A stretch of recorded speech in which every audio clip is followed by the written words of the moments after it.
A4C all for Christ. రోగులనందరినీ స్వస్థపరచండి తండ్రి. యెహోవా Rapha, పరలోకమందున్న మా తండ్రి, మహిమగల మీ నామమునకు స్తోత్రములు దేవా. అయ్యా, రోగాలతో బాధపడుతూ ఆసుపత్రుల్లో చికిత్స పొందుతున్న వారిని, మంచం పట్టిన వారిని మీ పరిశుద్ధ హస్తముతో తాకి స్వస్థపరచండి నాయన.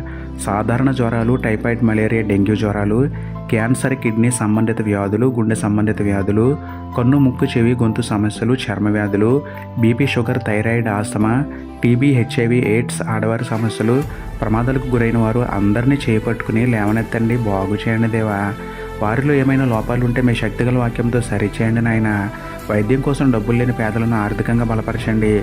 వైద్యుల హస్తాల ద్వారా మీరే వైద్యం చేసి శరీరానికి స్వస్థతను, ఆత్మకు స్వస్థబుద్ధిని అనుగ్రహించమని వేడుకుంటూ, నమ్ముట నీ వలనైతే నమ్మువానికి సమస్తమును సాధ్యమే అన్న విశ్వాసంతో యేసయ్య పరిశుద్ధ నామంలో ప్రార్థించి పొందుకున్నాము పరమ తండ్రి. ఆమేన్.